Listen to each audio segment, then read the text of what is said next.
So as you can see here on this cash budget, I'm trying to make it bigger so we can easily see it here on the screen, but it's not gonna work very well. So here, the beginning balance of the cash budget is the balance given.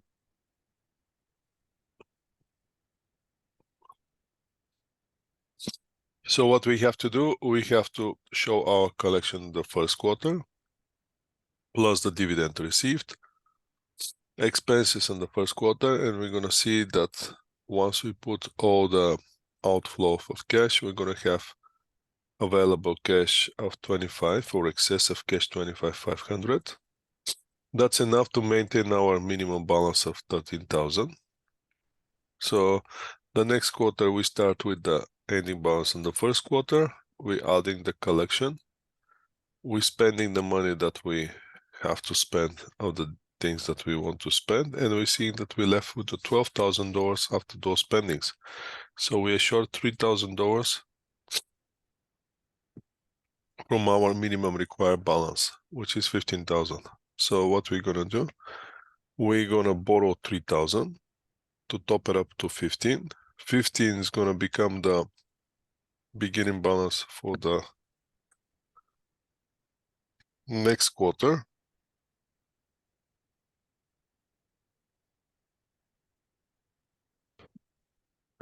Then we're gonna see how much we collected.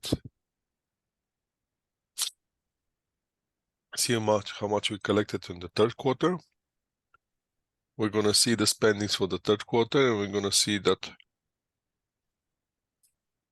we have 22,500, which is more than 13,000, 15,000 requirement. So we have enough fund to pay the borrowing from the second quarter, plus the interest related to that borrowing. And we're gonna, at the end of the third quarter, we're gonna end up with 19,400 balance, which will be beginning balance on the fourth quarter. We're gonna see our collection, our spendings, and in the fourth quarter, we're gonna finish the year with $37,900 available in our balances. So here was the question that we did in the class. Which of the following item never appear on the cash budget? And that will be the depreciation expense, because we cannot pay for depreciation. Depreciation is something transfer the cost of the asset through the period from the balance sheet into the income statement. There's no cash involvement in that. And that was the other one question that we have to do, and which we did. If the company became operation on December 1st, our sales are credit sales 50%, collected in the month of sales 40% of the following month, and 10% of the second month following the sales. DC has estimated sales of 190 for December, 150 for January, 171,700,000 in February, 106,000 in March. Estimated cash collection for the customers for the month of February. So in this case, since I have it here, and since we have all the available tools that we can use, I can go and use the Excel spreadsheet. And we can do this on the Excel spreadsheet, which will be way easier than doing it on the board. So before I transfer this, I want to do some adjustments here to put some appropriate formatting here. Probably like this, and then what I'm gonna do is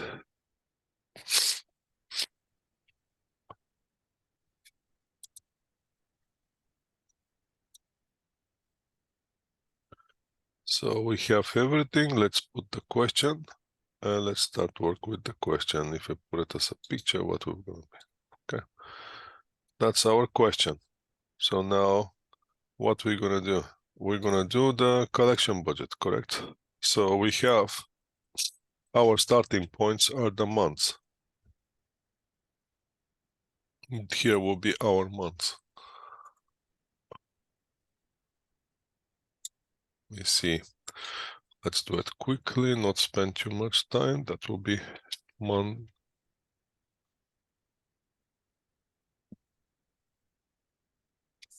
That will be our months, and we're gonna have December. We have January. We're gonna have February. This is the month that we're chasing. We're gonna have March.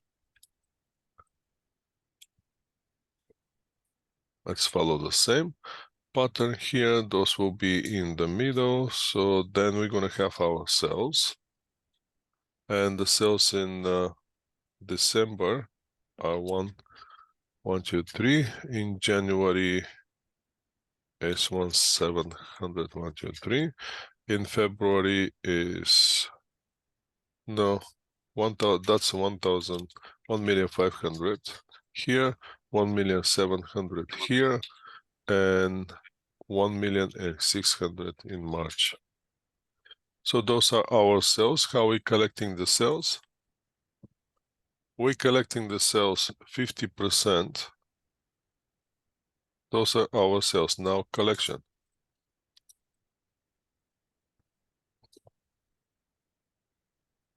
Collection is 50% in the month of sales.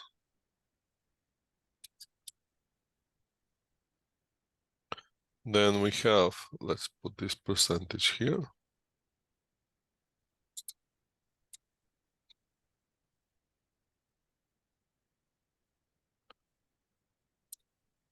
Then we're gonna have the 40% in the next month and 10% on the following month. So from December collection, we still need those chart with the months. So now let's see how much we're gonna collect.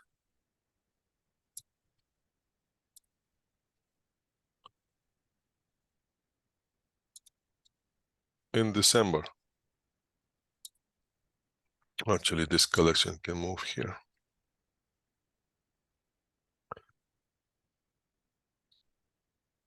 And I can do like this, since we have so many months. So the first collection will be December. In December, we're gonna collect 50% of the sales in December. So 50% of those sales will be collected in December. Now in January, we're gonna collect the 40%. This is our sales December. We can do it this. December sales. That will be our January sales. That will be our February sales.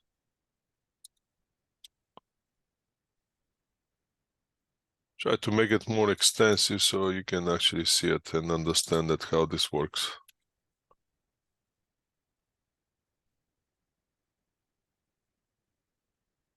Right, so now in January, we're gonna collect 40% of December sales. So that will be this number times 40%.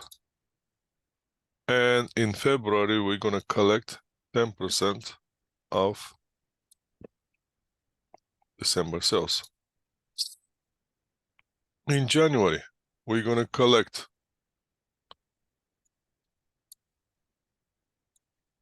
the 50% of January sales. Then we're gonna collect in February, we're gonna collect the 40% of January sales. And in March, we're gonna collect 10% of January sales. In February, so that's for January, we're done with January. In February, what we're gonna collect in February? In February, we're gonna collect the 10% of the December sales, the 40% of January sales, and we're gonna collect the 50% of February sales. The other 40%, we're gonna collect it in March. And then in April, we're gonna collect the 10% of the, if we have to continue, if I have to continue here doing one more month, in April, I'm gonna collect the 10% of February sales. 10%. And then in March, we're gonna collect the 10% of January sales, the 40% of the February sales, and we're gonna collect the 50% from March sales. In April, we're gonna collect the 40% of the March sales. And the 10% of the March sales, we're gonna collect it in May. If you want to go even crazier here. Those 10% will be collected in all the way in May. That's our collection. So now what we have to do, we have to get the totals.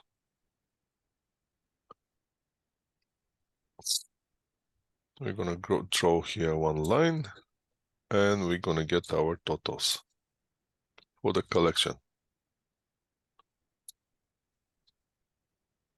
And we're gonna check. The question asks you what will be estimated cash collection from the customer for the month of February. That's our month of February here. And our collection should be equal to, let's choose some color, $1,640,000. That's how much we expect to collect in the month of February. So if you choose 1,630,000, that will be collection for March. If you choose 1,510,000, that will be collection in January. If you choose 1,450,000, that's not part of the any calculations here. So let's see which one is the right answer.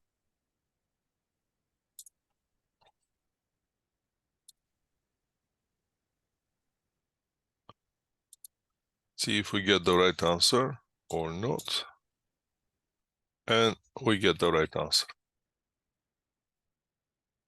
Now you understand how we collect that collection for the month when we have the data. Next one is the financial budget and the balance sheet. Budgeted balance sheet. The budgeted balance sheet, we're going to start with projection of financial position at the end of the budget period. We're going to develop the budgeted balance sheet for the preceding year and budget balance for the current year. Net income, it's going to come from the budget income statement. Finished goods inventory, we're going to take it from the production budget. Building equipment account will be updated using the capital expenditure budget. So technically, we can get the cash from our cash budget. If you remember, the cash budget the balance was 37,900. Then we're going to get accounts receivables 108. That accounts receivables, we can get it from right here. 108 will be equal to 40% of the sales of the fourth quarter, which we have to collect. Then we're going to see how much is our finished goods, raw material balance, and then we're going to get the equipment less the accumulated depreciation, and we're going to get our total assets. Then we're going to get accounts payable. Accounts payable are equal, if you remember, those were equal to the 50% of the purchases in the fourth quarter. So the same amount, 18,600 is going to be our balance on accounts payable. Then we're going to get the common shares, retained earnings. The only tricky part will be the retained earnings, because on the retained earnings, you have to see the beginning balance. You have to add the income from the current year and deduct the dividend paid, and you're going to get the retained earnings and total liability shareholders equity, and you're done. So for this company, that's how they're calculating the sources from this chart. So first they show in the chart and the budget, and then they showing how the calculation is done. So again, 37 comes from the cash budget, 40% of 270 is your accounts receivable, 108. Then you're gonna have finished goods, which is the inventory was 100 units at $44 each. That's gonna give you 44,000. Inventory, we already know that we have 1,020 kilograms, which cost us $4 per kilogram. So that's your $4,080. On the building and equipment, beginning balance 182 plus the 10,000 purchase of the truck, which happened on the cash. Here on the cash, if you see, here we put on the second quarter, we purchased the truck for 10,000. That's what's increasing the balance with 10,000. Accumulated depreciation, we calculating the depreciation and adding to the beginning balance, we adding the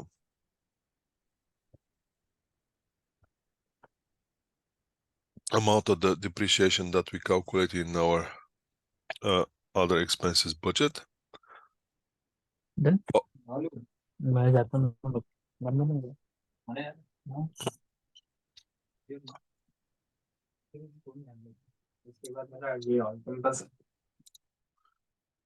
Also, what we're going to do here is accounts payable is 50% of the fourth quarter. We already saw that, $18,600. Last one is the common shares and retained earnings. Again, retained earnings will be the opening balance plus the net income on the budgeted income statement, and we're done. So if we have to prepare the budget for the non-manufacturing companies, what will be different?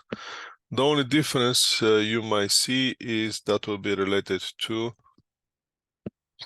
direct material. So we're not going to produce their products. So direct material budget probably will disappear. The only thing is going to stay, other things going to stay, that will be direct labor and manufacturing overhead. You're always going to have manufacturing overhead, regardless what kind of company you're running. So for the merchandisers,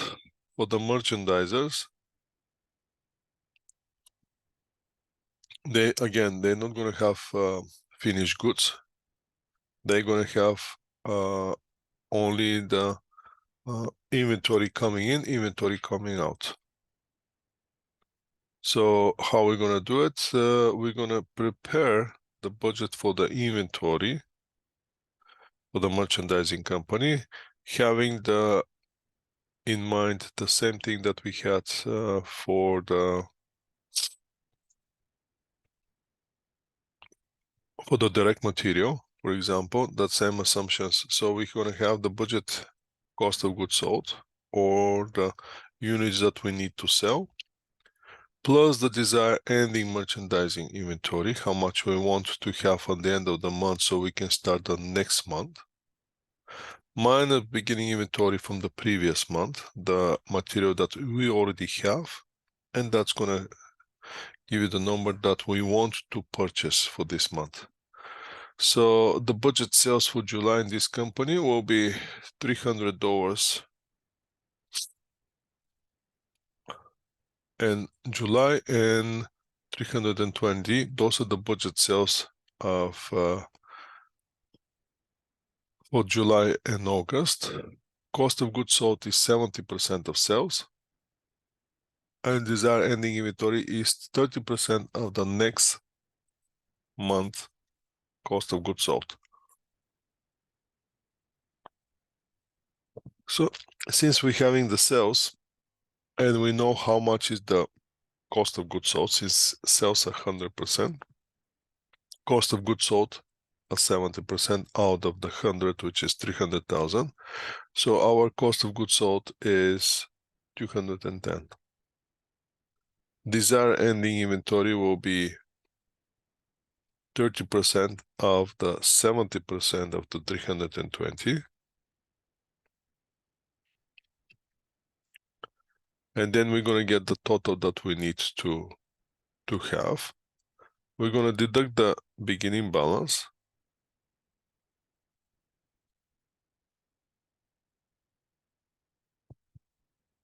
And we're going to get the budget merchandising inventory that in the budget merchandising that we need to purchase for July. In this case, we cannot get the budget inventory merchandising that we need to purchase for August because we don't have the sales for September. That's the only thing that stops us. For the service company, the critical factors will be coordinating professional staff, which you needed to expected services. Also, we may have problem with the overstated hours or disappropriate high labor hours or low profits due to additional salaries that we're paying, but we're not using our employees. We may pay them the salaries, but we not have enough work, so we still have to pay the salaries regardless how much work they work. Or we may have problem with if we're understaffed. So then we're gonna lose the revenue just because we don't have enough employee. Now for the non-for-profit organization, then the process will be different from the profit-oriented. Budget is based on the cash flow, which is cash in and cash out, rather than the revenue expenses.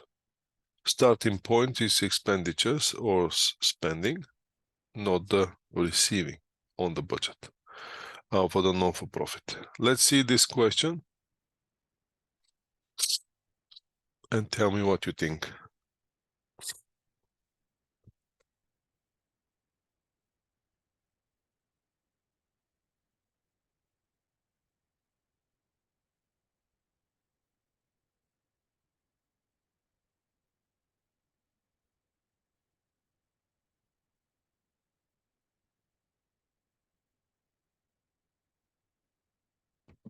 Can you guys hear me? D. Yes, Professor. Could be D.